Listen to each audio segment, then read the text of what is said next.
palabra la edil Carolina Batista. Buenas noches, muchas gracias, señor presidente, compañeros ediles, familia, amigos, público presente en las barras, prensa y todos los que nos están viendo desde sus hogares. En esta oportunidad quiero hablar acerca de una obra que ha sido una de las que tiene mayor difusión e importancia en nuestra cultura y educación. El bestseller que ocupa el primer lugar por excelencia, la Biblia, la cual también llamamos quienes creemos la palabra de Dios. Quiero utilizar estos minutos para expresar y considerar su valioso contenido, el cual ha sido traducido a todas las lenguas conocidas. Como todos sabemos, la Biblia fue el primer gran libro impreso en el año 1455. La producción de esta Biblia dio comienzo a la impresión masiva de textos en Occidente, marcando así un punto de inflexión a nivel mundial. El 26 de septiembre de 1569, para los evangélicos, se imprimiera la primera Biblia en español, llamada la Biblia del Oso. Discúlpeme, señora edil, ¿pueden aparar el uso de la palabra, por favor? Gracias, presidente. Como decía, el 26 de septiembre de 1569, para los evangélicos, se imprimiera la primera Biblia en español, la versión La Biblia del Oso, de Casidoro de Reina. Este año estamos conmemorando 456 años de historia, recordando que nuestro Maldonado fue la puerta de entrada de las Biblias al territorio uruguayo en el año 1806, de la mano de la Sociedad Bíblica Británica. Se estima que se han vendido alrededor de 5.000 y 7.000 millones de copias. No es un simple libro, sino una colección de libros inspirados por Dios, porque tratan de la relación entre Dios y el hombre. Más allá de su contenido histórico y literario, yo quiero enfocarme, señor presidente, en la importancia real de la Biblia, en el impacto que ha causado y que causa en el ser humano. Muchos de nosotros la estimamos como un manual de vida, y su contenido nos ha transformado en mejores personas. En un estado laico como el nuestro, lo que impera es la libertad de religión y de expresión. Ser un estado laico no es ser un estado laicista, y que no se pueda profesar una religión como muchos han intentado hacer. Si nos detuviésemos a estudiar lo esencial que ha sido la Biblia en la historia nacional, estaríamos días hablando del tema. Eruditos, historiadores, antropólogos, entre otros, han encontrado evidencia que demuestra que la palabra de Dios ha sido un pilar fundamental en la vida de quienes hoy reconocemos como grandes líderes o próceres de nuestro amado Uruguay. Quiero empezar citando a Juana de Ibarborou, la Juana de las Américas, quien dijo algo que me impactó. La Biblia es siempre para mí el enorme poema histórico y divino, en el que todas las noches necesito leer un rato antes de dormirme para que se enriquezca de belleza y poesía mi mundo de fantasmas. Y ni que hablar de nuestro general José Gervasio Artigas, quien era un ávido lector de la Biblia, la cual llamaba el libro de oro.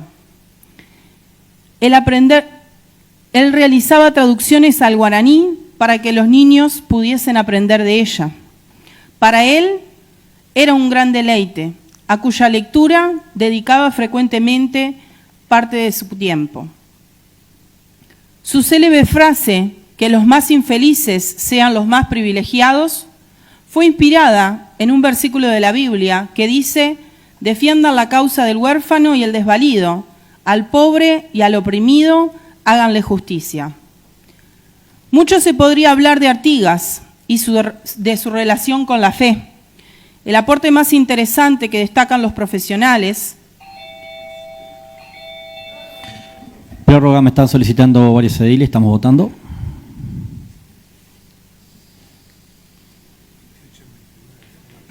(28-29) es afirmativo, puede continuar. Muchas gracias. Mucho se podría hablar de Artigas y de su relación con la fe. El aporte más interesante que destacan los profesionales es una referencia del nieto del presidente de la Primera República en América del Sur, el Paraguay, Juan León Benítez, e hijo de quien fue el segundo presidente, Francisco Solano López. Es un personaje clave, ya que fue el último testigo ocular que vio a Artigas en el Paraguay, y cuando tenía 8 o 9 años compartió con él y guarda recuerdos acerca de la fe de Artigas y su estrecha relación con la Biblia, de cómo enseñaba la caridad y que todos los hombres son hijos de Dios y deben tratarse como hermanos sin importar el color de piel o la etnia. Como conclusión de esta referencia a nuestro general, quiero citar un extracto de un libro que poseyó nuestro prócer y fue firmado y dedicado por él el 14 de mayo de 1850, que contiene la última firma antes de su muerte. Libro que se encuentra hoy en la biblioteca del Palacio Legislativo, que se llama La conversación consigo mismo.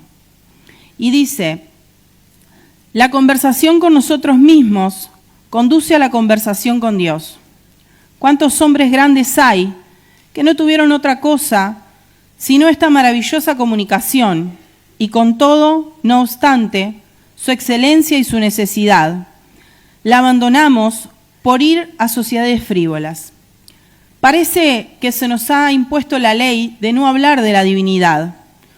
No sale de nuestra boca el santo nombre de Dios, sino por sorpresa. No tenemos valor para pronunciarlo, sino en los peligros. Todo cuanto vemos y todo lo que amamos, ¿no es obra de Dios? Esto era parte de lo que leía Artigas en sus últimos alientos de vida. Por tal razón, no podemos presentar la figura del prócer si no la enlazamos con los valores de la fe cristiana contenida en la Biblia, que no se puede cortar como se lo ha hecho al momento de relatar la historia que representa a un héroe nacional como lo es José Gervasio Artigas. Señor presidente, la educación bíblica nos enseña a la renovación de nuestras mentes, a ser mejores individuos, a promover la paz, a ayudar al prójimo, a fomentar el amor, los valores de la familia, el respeto y la tolerancia. La Biblia ha hecho que hombres y mujeres encuentren esperanza. ¿Y cómo podría vivir una persona si no tiene esperanza? Gabriela Mistral, la primera mujer iberoamericana y la segunda persona latinoamericana en recibir un premio Nobel, dijo: yo tuve Biblia desde los 16 años. Una abuela paterna me leía los salmos de David y ellos se me apegaron a mí para siempre, con su doble poder de idea y de lirismo maravilloso. La enseñanza del valor de la Biblia y cómo ha influenciado en la creación de constituciones y en tantos hombres y mujeres que han aportado grandes contribuciones a la sociedad del mundo, debería estar incluido en la educación pública, no como una religión, sino como una institución histórica que habla y promueve la libertad, el amor, la tolerancia y los valores que necesita una sociedad para vivir en paz y armonía. Pensando en todo esto, señor presidente, quiero citar el Salmo 119, versículo 105, que dice de la siguiente manera: lámpara es a mis pies tu palabra y luz para mi camino.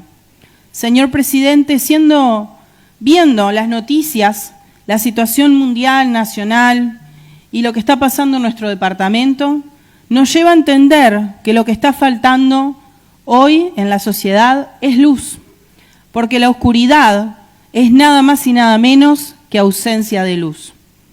Por otro lado, quiero hablar de un problema que nos debe ocupar a todos, y es el bullying en Uruguay. El bullying es el acoso o la intimidación, ya sea físico, verbal o psicológico o cibernético, que una persona o grupo ejerce de forma repetida y con intención sobre otra, aprovechando un desequilibrio de poder. Es un problema de violencia recurrente que ya rompe barreras generacionales. Prórroga me solicitan varios ediles. Estamos votando.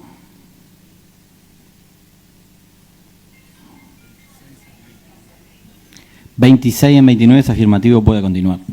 Muchas gracias. Es un problema de violencia recurrente que ya rompe barreras generacionales entre pares que afecta tanto a niños, niñas, adolescentes, adultos y familias enteras en nuestro país.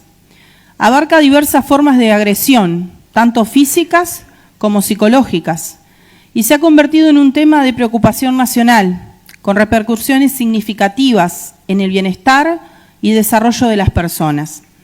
Según los datos que arroja UNICEF, 1 de cada 4 jóvenes uruguayos es víctima de acoso escolar. Un estudio de la organización internacional Bullying Sin Fronteras en el año 2024 sitúa a Uruguay en el puesto 14 entre los 20 países con más casos de bullying a nivel mundial.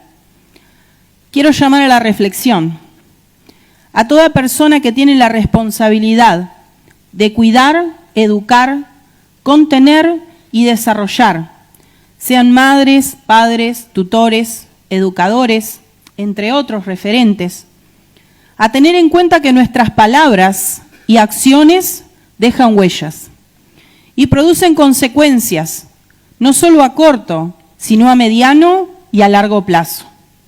Nuestros niños, jóvenes y aún nosotros mismos, como adultos, reproducimos lo que nos enseñaron y aún lo que vivimos.